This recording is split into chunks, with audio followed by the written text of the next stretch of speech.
Good morning everyone दोस्तों, आज है अगस्त 29 2023 और हम लोग करेंगे द हिंदू न्यूज़पेपर के एनालिसिस। मेरा नाम है सितेंद्र चौधरी और आज हम लोग कौन कौन से टॉपिक करने वाले हैं।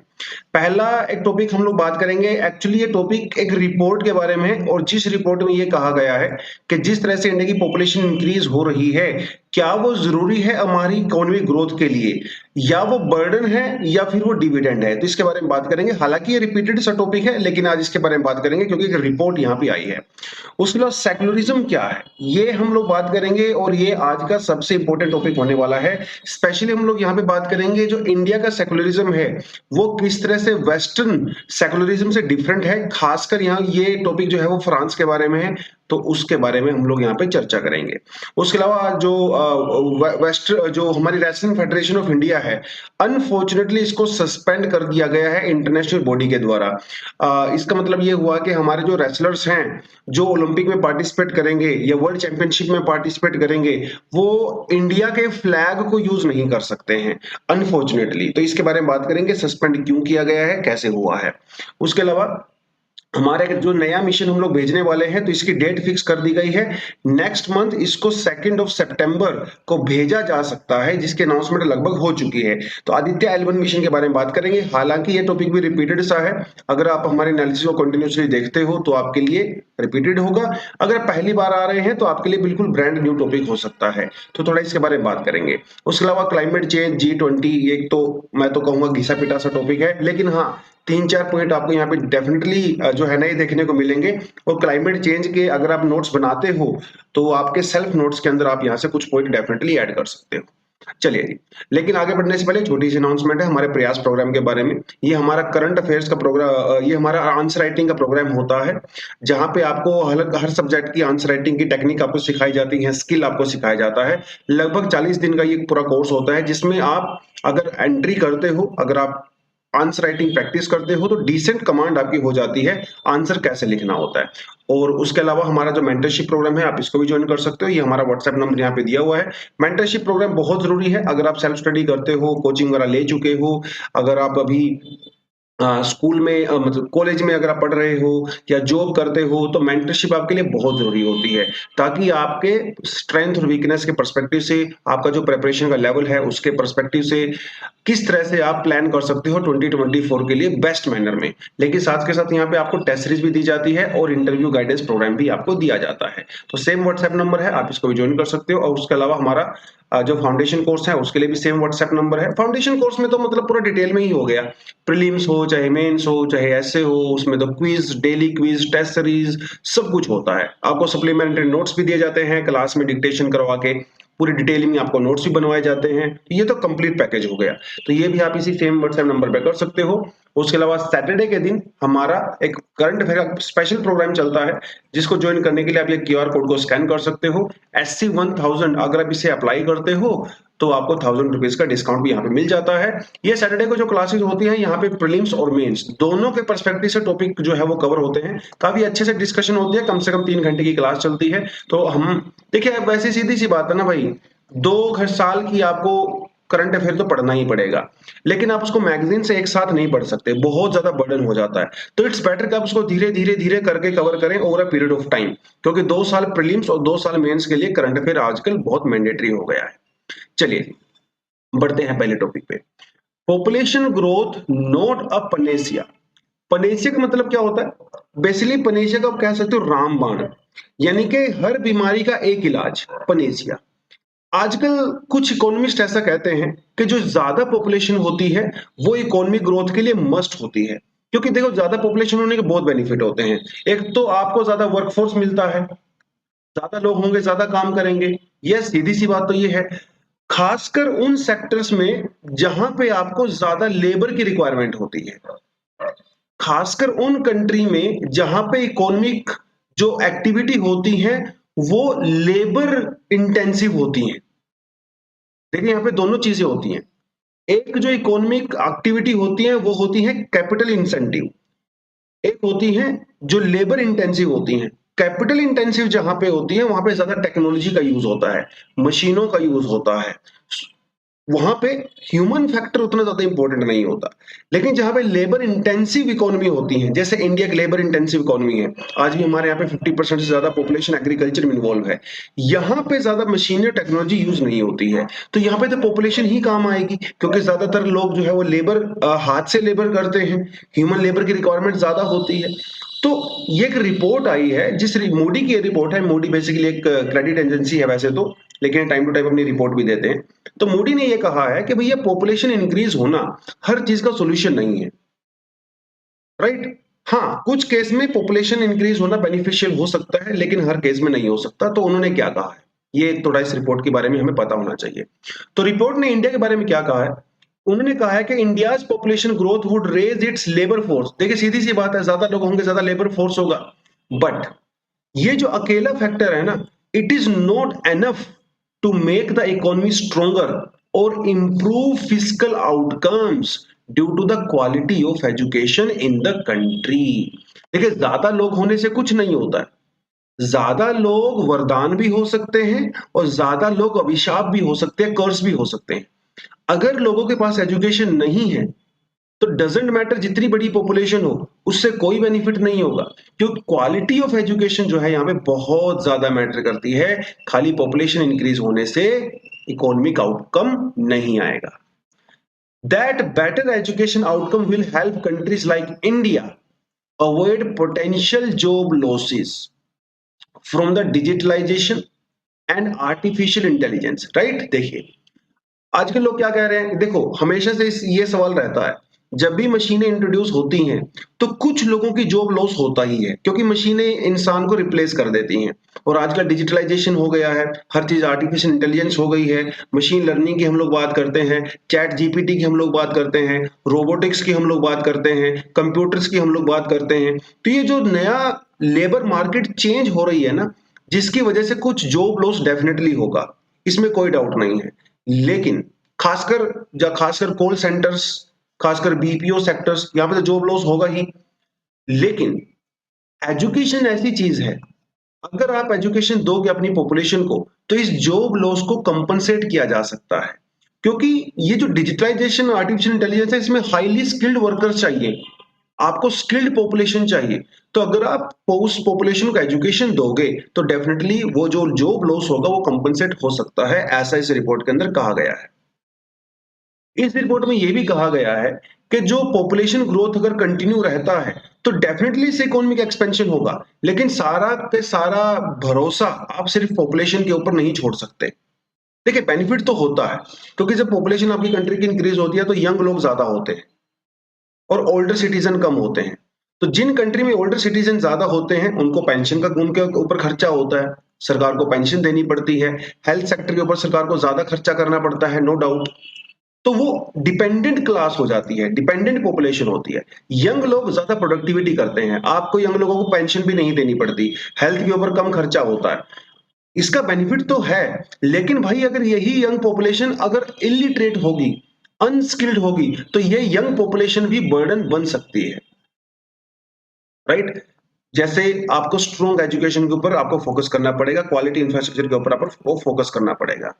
इस रिपोर्ट में एक चीज और कही गई है, इन्होंने कहा है कि जैसे India like Pakistan, country like Pakistan, Bangladesh, India, इन कंट्रीज के अंदर क्वालिटी ऑफ एजुकेशन काफी लो है as compared to other countries like China, South East Asia. भैया पॉपुलेशन तो चाइना में भी काफी ज्यादा है ना, साउथ ईस्ट एशिया में भी काफी पॉपुलेशन डेंसिटी है, उसके बावजूद भी वो कंट्रीज इतना ज्यादा ग्रो क्यों कर रही हैं? जबकि पाकिस्तान, बांग्लादेश, इंडिया, यहाँ पे भी पॉपुलेशन काफी ज्यादा है, लेकिन फिर भी इतना ग्रो नहीं कर रही हैं। वो एक फैक्टर जो सबसे इंपॉर्टेंट यहाँ पे नजर आता है वो है quality of education. China, South East Asia में क्वालिटी ऑफ एजुकेशन बहुत बढ़िया है। वियतनाम का जो एजुकेशन सिस्टम है वो दुनिया का one of the best education system माना जाता है। तो इस चीज के अपने आप को काम करने की रिक्वायरमेंट है, और आने वाले 20-30 सालों में तो पॉपुलेशन जो ग्रोथ होगी वो इन्हीं कंट्रीज में होने वाली है, India, Bangladesh, Indonesia, Pakistan, Philippines. तो पॉपुलेशन इंक्रीज होगी, लेकिन वो पॉपुलेशन आपके लिए वरदान बने उसके लिए आपको एजुकेशन में, स्पेशली स्किल में आपको जाना पड़ेगा। तो डेमोग्राफिक डिविडेंड डेमोग्राफिक डिजास्टर भी बन सकता है। उस डेमोग्राफिक डिजास्टर को डेमोग्राफिक डिविडेंड में कन्वर्ट करने के लिए आपको स्किल चाहिए, ट्रेंड लोग चाहिए आपको कम से कम। तो ग्रोथ जो होती है ना, वो ऑटोमेटिक नहीं होती है। ग्रोथ तब होती है किसी कंट्री में जब जॉब्स क्रिएट होती हैं। जिस हिसाब से पॉपुलेशन बढ़ रही है उसी हिसाब से जॉब्स भी क्रिएट होनी चाहिए। और हमारी कंट्री में हमें हर साल कम से कम 10 मिलियन लोग जो है वो जॉब मार्केट लेबर फोर्स में एंट्री करते हैं। तो इतनी जॉब्स आप क्रिएट कर पा रहे हो क्या? अगर कर पा रहे हो तो ठीक है, नहीं कर पा रहे तो फिर आपको कुछ ना कुछ सीरियसली सोचना पड़ेगा, राइट? डिजिटल टेक्नोलॉजी की वजह से जो चीजें नए नए प्रोडक्ट मार्केट में आ रहे हैं, क्या आप ह्यूमन प्रोडक्ट उससे compete कर सकते हैं? वो भी देखना बहुत जरूरी है। Lack of jobs combined with the demographic dividend will increase the share of the population that is dependent। जैसे मैंने आपको ऊपर बताया कि सिर्फ यंग होने का मतलब ये नहीं है कि अपने आप ही प्रोडक्टिव हो जाओगे। यंग पॉपुलेशन भी डिपेंडेंट पॉपुलेशन हो सकती है if you do not have any jobs. तो ये चीजें जो है थोड़ा सा आपको देखनी पड़ेंगी। तो क्या कर सकते हैं? कॉन्सेप्ट हमें समझ में आ गया, प्रॉब्लम हमें समझ में आ गई, चैलेंजेस हमें समझ में आ गई, सॉल्यूशन क्या-क्या हो सकता है। सीधी सी बात है, वही सॉल्यूशन हम लोगों ने बात कर लिया है। क्वालिटी एजुकेशन दीजिए, एम्प्लॉयमेंट अपॉर्चुनिटी जो है प्रोवाइड करवाइए, स्किल एनहांसमेंट करवाना जरूरी है। एक्सट्रीम पॉवर्टी को इरेडिकेट करिए। गरीबी हर तरफ से जो है मारती है आदमी को। गरीब आदमी अपने बच्चों को एजुकेशन नहीं दे पाता, गरीब आदमी अपने बच्चों को स्किल नहीं दे पाता, राइट? और गरीब आदमी क्योंकि न्यूट्रिशन फूड कंज्यूम नहीं करता है, इसलिए वो हेल्थ के ऊपर भी ज्यादा खर्चा करता है। तो गरीब आदमी गरीब ही रह जाता है क्योंकि जो अपॉर्चुनिटी इनकम इंक्रीज करने के लिए चाहिए वो उसके पास अपॉर्चुनिटी होती ही नहीं। ना एजुकेशन है, ना स्किल है, ना हेल्थ है, अनफॉर्चुनेटली। तो मेन स्ट्रीम का कभी पार्ट बन ही नहीं पाते हैं। तो गरीबी हटाना भी बहुत ज्यादा जरूरी है। उसके अलावा स्किल एनहेंसमेंट करना जरूरी है, एजुकेशन एडवांसमेंट करने की भी रिक्वायरमेंट है। हेल्थ केयर बेटरमेंट, और सीधी सी बात है, अच्छी हेल्थ होगी लोगों की ज्यादा देर तक काम कर सकते हैं, यंग लोग और हेल्दी होंगे, 10 घंटे, 12 घंटे, 15 घंटे काम कर सकते हैं, राइट? आयुष्मान भारत की जो स्कीम है उसे और बेटर तरीके से हम लोग इंप्लीमेंट कर सकते हैं डेफिनेटली। वैसे आयुष्मान भारत काफी अच्छा काम कर रहा है। जॉब जनरेशन, अर्बन इवोल्यूशन, वो भी बहुत जरूरी है। The considerable young and the working population in the future will migrate to the urban centres. आज भी रूरल टू अर्बन माइग्रेशन काफी ज्यादा होता है, फ्यूचर में और भी ज्यादा होगा। तो अर्बन सेंटर के ऊपर फोकस करना भी जरूरी है। जो अर्बन इंफ्रास्ट्रक्चर है उसको इस तरह से डिजाइन किया जाए, बनाया जाए, ताकि वो ज्यादा से ज्यादा रूरल पॉपुलेशन को, जो लोग आएंगे वहां पे माइग्रेंट्स, उनको एब्जॉर्ब कर सके। स्लम्स की समस्या वहां पे है उसको दूर करना चाहिए, सैनिटेशन की समस्या उसको दूर करना चाहिए, ड्रिंकिंग वाटर की समस्याएं, हेल्थ फैसिलिटीज, ट्रांसपोर्टेशन, बहुत सारी समस्याएं अर्बन सेंटर्स के अंदर, उनको दूर किया जाना चाहिए, राइट? चलिए अब आगे बढ़ते हैं। नेक्स्ट टॉपिक अपने पास आता है, वो आता है फ्रांस से। तो फ्रांस ने अभी स्कूल्स में अबाया को बैन कर दिया है। अबाया एक ड्रेस है जो कि मुस्लिम वीमेन के द्वारा पहनी जाती है। आप यहाँ पे देख सकते हो, ये है अबाया। इसमें एक्चुअली फेस ओपन रहता है, लेकिन आपके सर के ऊपर जो है क्लोथ होता है, आपकी बॉडी के ऊपर क्लोथ होता है, इसमें फेस ओपन रहता है, इसे अबाया कहते हैं। तो ये थोड़ा सा फर्क होता है, हिजाब, अबाया, निकाब, बुर्का वगैरह में थोड़ा फर्क होता है। ये आपको एज सच पढ़ने की रिक्वायरमेंट नहीं है, but still you need to know कि अबाया थोड़ा सा क्या होता है, क्योंकि न्यूज में है। अबाया को बैन कर दिया गया है फ्रांस के अंदर, क्योंकि फ्रांस का ये मानना है कि अबाया फ्रांस की स्ट्रिक्ट सेकुलर लॉज को वायलेट करता है। ठीक है जी। इससे पहले भी फ्रांस के अंदर हिजाब को बैन किया गया, वहां पे निकाब और बुर्का को बैन किया गया, अब वहां पे अबाया को भी बैन कर दिया है। क्योंकि उनका यह मानना है फ्रांस में कि when you enter a classroom you must not be able to identify the religion of the student by looking at them। जो टीचर होता है उसको स्टूडेंट को देख के उसके रिलीजन का पता नहीं चलना चाहिए। ये स्ट्रिक्ट सेकुलर पॉलिसी है, ऐसा मानना है फ्रांस का। कई सारी वेस्टर्न कंट्री इस चीज को फॉलो करती हैं। इसीलिए फ्रांस में जो पब्लिक प्लेस होते हैं, खासकर जो पब्लिक इंस्टीट्यूशंस होते हैं जैसे स्कूल्स वगैरह, ठीक है, यहां पे किसी भी तरह का रिलीजियस सिंबल अलाउड नहीं है जो बहुत खुल के सामने आता हो। जैसे कि पाज अलाउड नहीं है, बड़े-बड़े जो क्रॉस आप गले में पहन लेते हैं, वो क्रिश्चियन लोग क्रॉस पहनते हैं, वो भी अलाउड नहीं है। हिजाब अलाउड नहीं है। आप माथे पे तिलक नहीं लगा सकते, क्योंकि ये रिलीजियस सिंबल्स होते हैं जो कि दूसरों को नज़र आते हैं। इन रिलीजियस सिंबल से पता चल जाता है कि ये पर्सन जो है कौन से रिलीजन से बिलॉन्ग करता है। तो उनकी जो सेक्युलर जो थिंकिंग है, ये उसके अगेंस्ट में जाता है। आप जो है आप जैसे पगड़ी नहीं पहन सकते, राइट? इस तरह की चीजें आप जो है किरपान नहीं रख सकते। हर धर्म की अलग अलग होती है। जैसे ज्यूज लोग में सर पे कुछ ज्यूज लोग टोपी पहनते हैं, तो आप टोपी नहीं पहन सकते। तो ये जो रिलीजियस सिंबल्स हैं जो आप पहनते हो या डिस्प्ले करते हो, वो अलाउड नहीं है फ्रांस के स्ट्रिक्ट सेकुलरिज्म के अंदर में।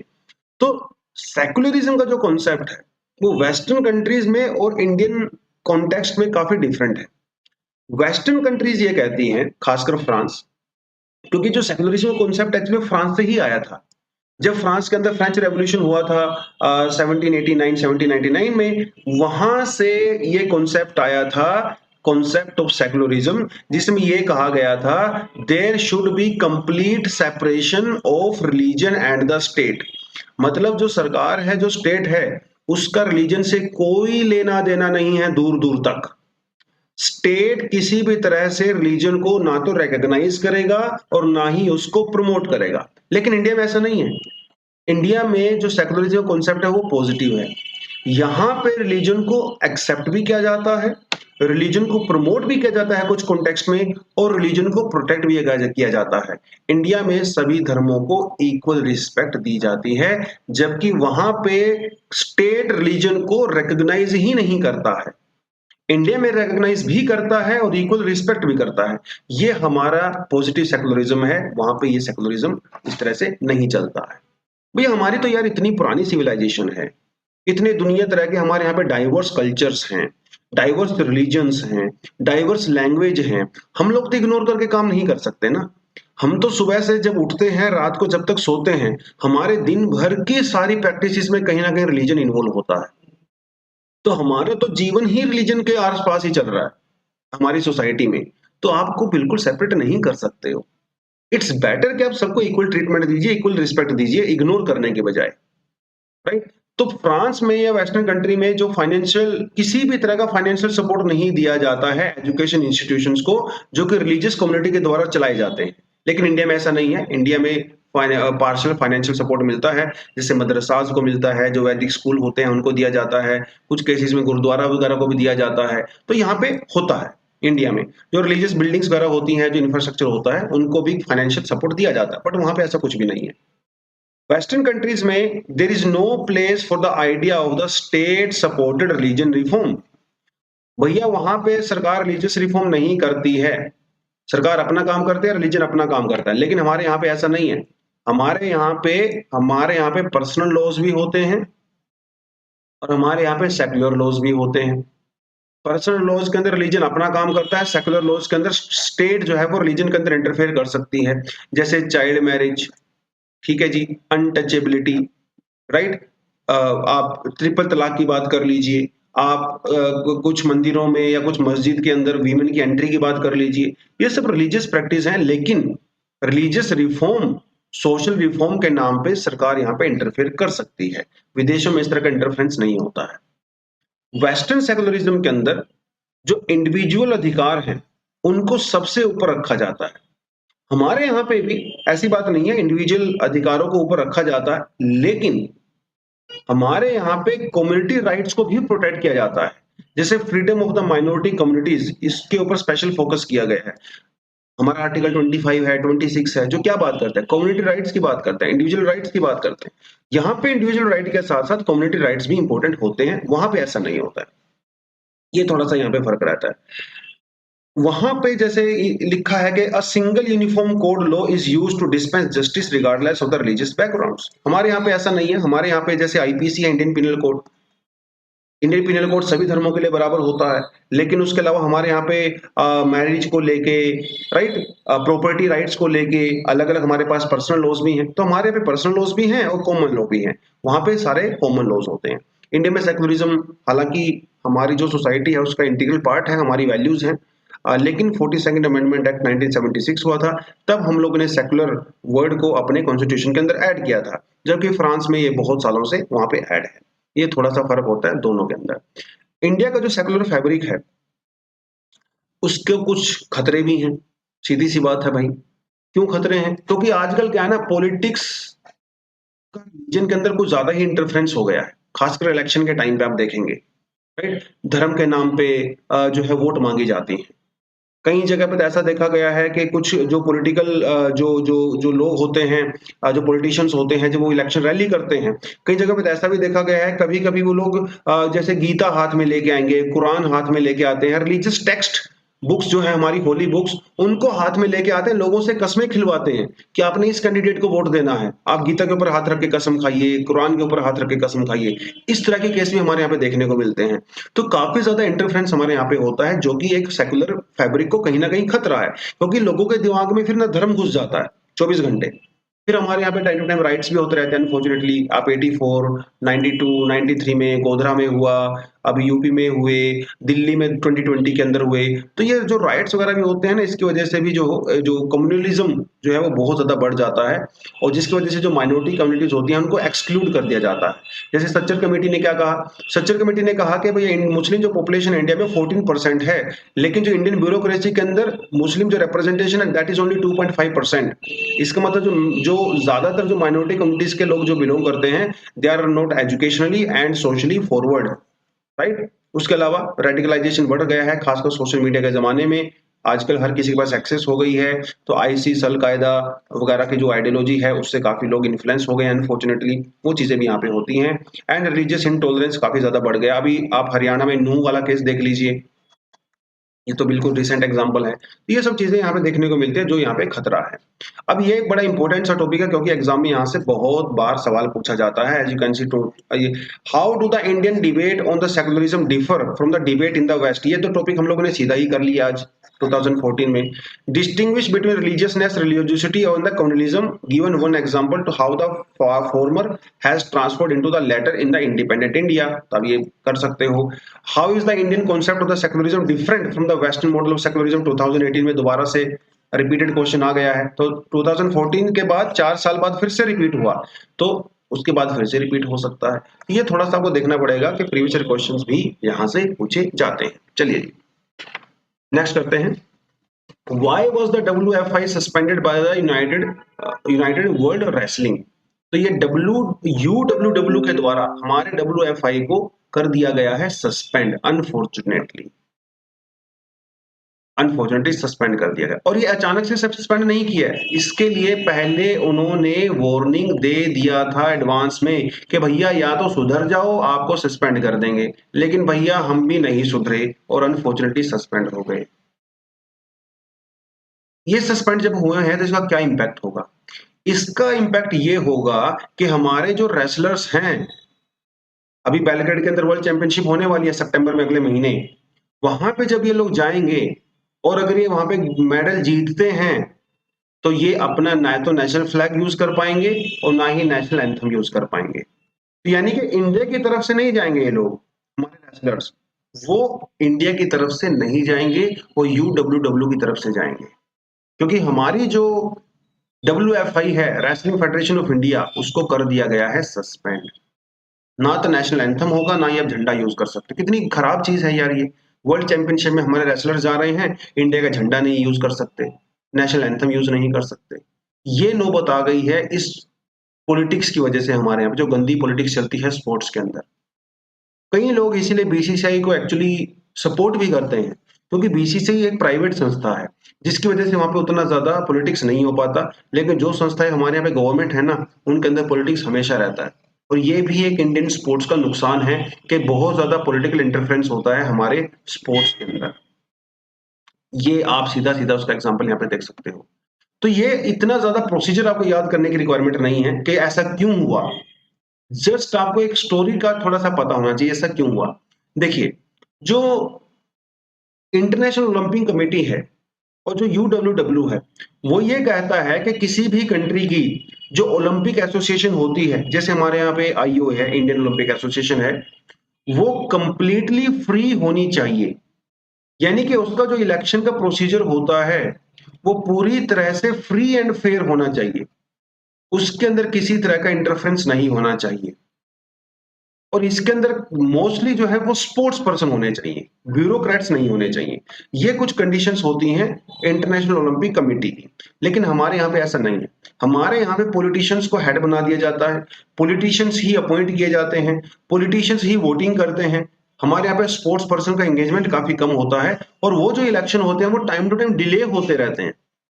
तो टाइम वो डिले भी होते हैं और फ्री एंड फेयर भी नहीं होते हैं।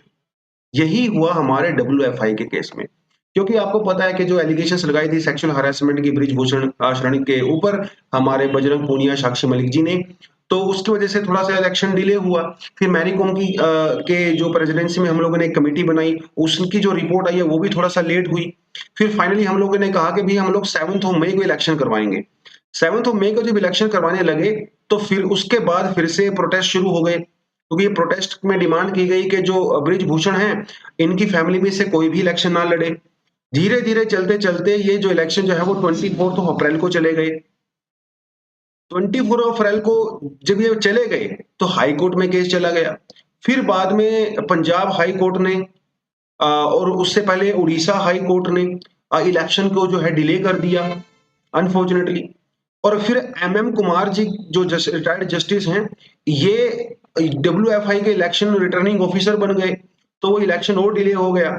तो इलेक्शन डिले होते होते होते होते इतना डिले हो गया कि फाइनली इंटरनेशनल ओलंपिक कमेटी ने और डब्ल्यू ने ये डिसाइड किया, क्योंकि हमारे पास कोई इलेक्टेड प्रेसिडेंट नहीं है, इसलिए इसको सस्पेंड कर दिया गया है। भैया जस्टिस से काम नहीं चलेगा, मतलब जस्टिस मतलब जज। जज लोग अगर हेड कर रहे हैं कमेटी को, वो एनफ नहीं है। There should B A proper election, there should B A proper democratic procedure, only when you are allowed to participate in the sports, otherwise you are not. ये सारी चीजें होने की वजह से डिले ये हो गया है। अब इसका सोल्यूशन क्या होगा? इमीडिएट इसका कोई सोल्यूशन नहीं नजर आता है, क्योंकि अभी तक हमारे यहाँ पे कोई कमेटी वगैरह बनी नहीं है इलेक्शन के लिए प्रॉपरली। लेट्स होप आगे क्या होगा। हम तो यही उम्मीद करते हैं भाई, हमारे जो स्पोर्ट्स पर्सन है इंडियन फ्लैग के साथ जाएं, जरूरी भी है।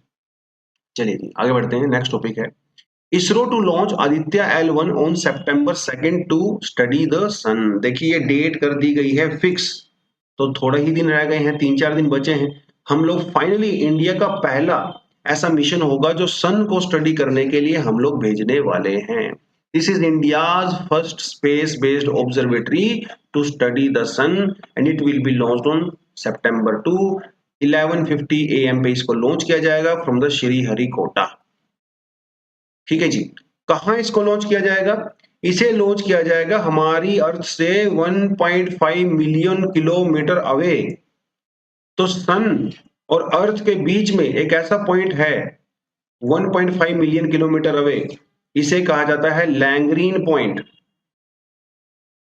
लैंगरीन पॉइंट वो होता है दोस्तों जहां पे हमारे अर्थ का और सन का जो ग्रेविटेशन पुल होता है वो बैलेंस करता है एक दूसरे को। तो हम लोग यहाँ पे L1 पॉइंट पे उसको सेटअप करने वाले हैं। L1 पॉइंट पे सेटअप करने का ये फायदा होता है कि हम लोग सन को 24 आवर्स, साल भर, बिना किसी ऑब्स्ट्रक्शन के, डिस्ट्रक्शन के, हम उसे ऑब्जर्व कर सकते हैं। चाहे सोलर, वहां पे सोलर एक्लिप्स नहीं आता है बिना, क्योंकि सोलर एक्लिप्स में तो फिर वो डिस्टरबेंस हो जाती है ना, वहां पे सोलर एक्लिप्स नहीं ऑब्जर्व होता है, इसीलिए हम उसको वहां पे भेजते हैं।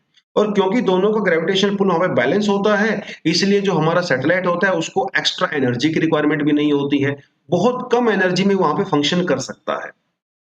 हम इसे क्यों वहां पे भेज रहे हैं? ताकि सन के सरफेस को, उसके एटमॉस्फेयर को हम लोग वहां पे ऑब्जर्व कर सकें। इसके अंदर 7 पेलोड होंगे, आप इसका नाम अगर याद करना चाहो तो कर सकते हो। ये मिशन मैंने आपको ऐसे अपने तरफ से बता ही दिया है। ये इंपॉर्टेंट क्यों हमारे लिए? क्योंकि सन को ऑब्जर्व किया जाना बहुत जरूरी है। हमारी अर्थ के ऊपर जो एनवायरमेंटल के ऊपर इफेक्ट होता है, जो वेदर के ऊपर इफेक्ट होता है, वो सन का बहुत इंपॉर्टेंट रोल होता है। सन से जो बहुत ही हार्मफुल जो गैसेज निकलती हैं, उससे हमारे सैटेलाइट्स वगैरह डिस्ट्रॉय हो सकते हैं, तो इसको स्टडी किया जाना भी बहुत जरूरी है। इसीलिए हम इस मिशन को वहां पे भेज रहे हैं। लैंगरीन पॉइंट के बारे में मैंने आपको बता ही दिया है। एक्चुअली एक फ्रेंच मैथमेटिशियन हुआ करते थे जिनके नाम पे इस पॉइंट का नाम पड़ा है Lagrange point, 1.5 million kilometre away from the sun. इसे हेलो ऑर्बिट भी बोलते हैं। अगर आप थोड़ा और डिटेल में जाना चाहो तो इसे हम लोग हेलो ऑर्बिट भी कहते हैं, around the Lagrange point of the sun earth system. ये आप याद रखना है, हेलो पॉइंट। ठीक है जी। अगर सन की बात करें तो जिस तरह से हम लोग इंटीरियर ऑफ अर्थ के बारे में पढ़ते हैं, ऐसे ही सन की भी अलग-अलग लेयर्स होती हैं। जैसे यहाँ पे देखिए कोरोना लिखा हुआ है, ये है फोटोस्फीयर, ये है सन स्पॉट, जो डार्क स्पॉट होते हैं, हर 11 साल के बाद वहाँ पे सन स्पॉट्स आते हैं। उसके अलावा हमारा क्रोमोस्फीयर है जी, कोर है, रेडियो एक्टिव ज़ोन होता है, प्रोमिनेंस होता है, कन्वेक्शन ज़ोन होता है, कोरोनल होल होता है।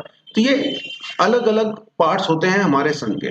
फोटोस्फीयर, फोटो मतलब समझ गए होंगे, फोटो मतलब तो लाइट होता है, स्फीयर का मतलब ज़ोन होता है। तो एक्चुअली फोटोस्फीयर एक लोएस्ट लेयर होती है हमारे सोलर एटमॉस्फेयर की। ये विजिबल होती है, विजिबल सरफेस ऑफ द सन, जो हमें सरफेस का सन सर का सरफेस दिखाई देता है, उसे फोटोस्फीयर कहते हैं। इसका जो टेम्परेचर है बाहर की तरफ वो 6000 डिग्री सेंटीग्रेड के आसपास हो सकता है। क्रोमोस्फीयर क्या होता है? Chromosphere is the second second layer होता है क्रोमोस्फीयर। पहली लेयर होती है फोटोस्फीयर, दूसरी लेयर होती है क्रोमोस्फीयर, आपने याद रखना है, राइट? ये this is sun's atmosphere and is रफली 3000 टू 5000 किलोमीटर डीप होता है, ठीक है? इट्स रोजी red colour is only apparent during the eclipse. वैसे में नॉर्मली दिखाई नहीं देता है, लेकिन जब सूर्य ग्रहण वगैरह होता है तब हमें ये दिखाई देता है।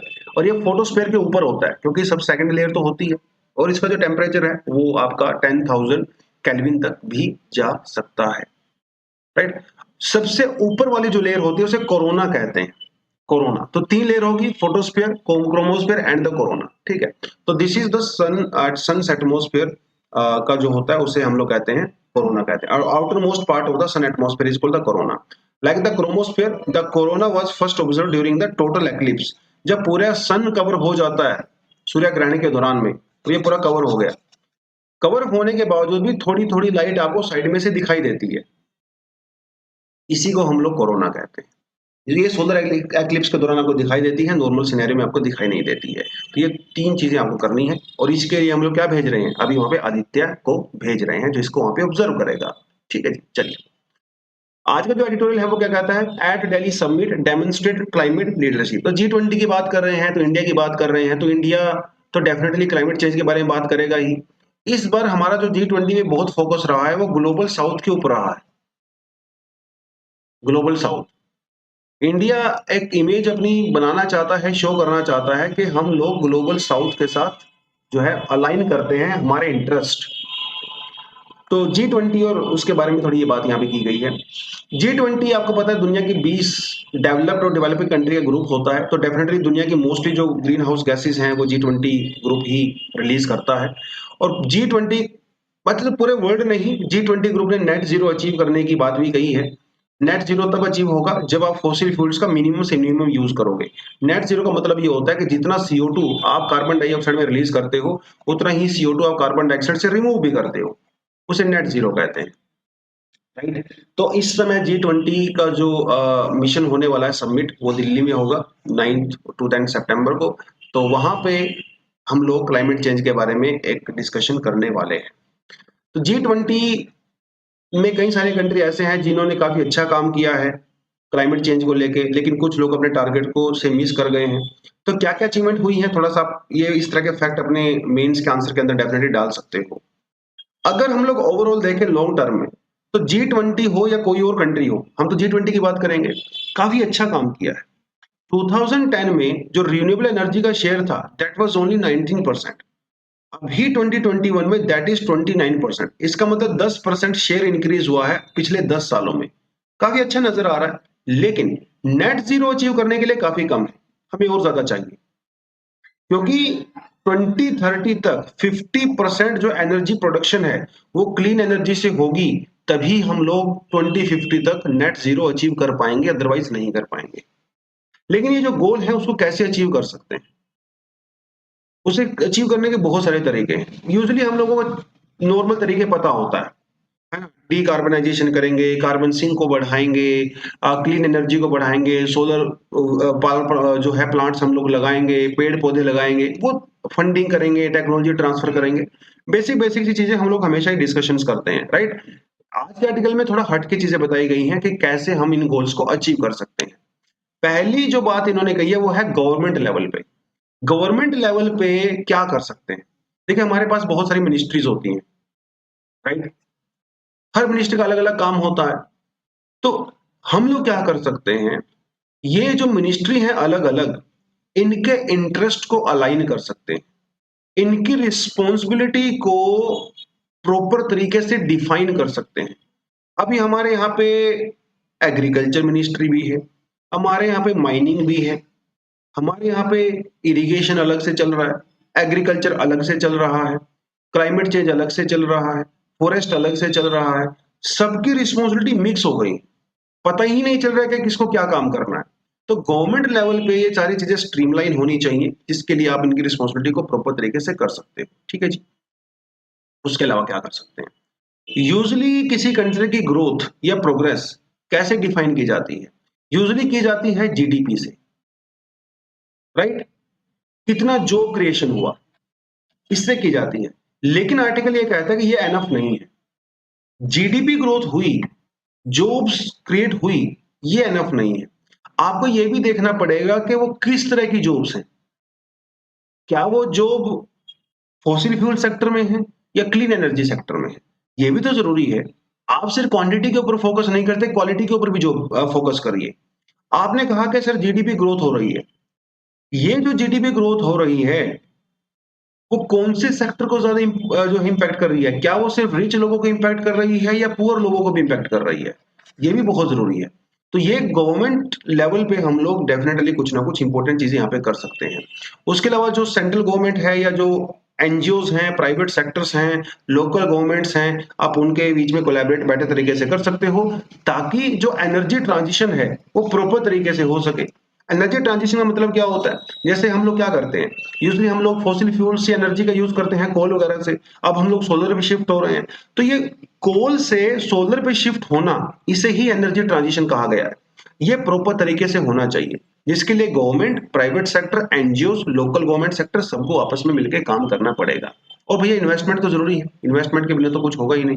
और इन्वेस्टमेंट भी ऐसी होनी चाहिए जो ज्यादा से ज्यादा रिस्क फ्री हो, रिस्क फ्री होनी चाहिए। ये चीज हम लोग डेफिनेटली कर सकते हैं। कलेक्टिव कमिटमेंट होना चाहिए G20 कंट्रीज का आपस में टू ग्रीन पब्लिक प्रोक्योरमेंट। देखिए कुछ सेक्टर ऐसे हैं हमारे यहाँ पे, जैसे steel making sector, cement making sector, या इसमें इलेक्ट्रिसिटी भी जोड़ सकते हो कुछ हद तक। ये सेक्टर अभी तक ऐसे सेक्टर हैं जहां से सबसे ज्यादा CO2 रिलीज होता है। इन सेक्टर्स में आप क्या कर सकते हो? इनको डीकार्बोनाइज किया जाना बहुत जरूरी है, जिसके लिए जितने भी G20 के मेंबर्स हैं उनको कुछ इनोवेट करना पड़ेगा, कुछ टेक्नोलॉजी इनोवेट करनी पड़ेगी। क्योंकि आज भी स्टील, सीमेंट और इलेक्ट्रिसिटी में सबसे ज्यादा CO2 निकलता है। इसको अगर आप कंट्रोल कर लोगे ना, तो ओवरऑल क्लाइमेट चेंज की समस्या दूर हो सकती है, राइट? उसके अलावा G20, अब ये जितनी भी जो हमारे पास डेटा हम लोग कलेक्ट करते हैं वो ट्रांसपेरेंट होना चाहिए, कंट्रीज अकाउंटेबल होनी चाहिए।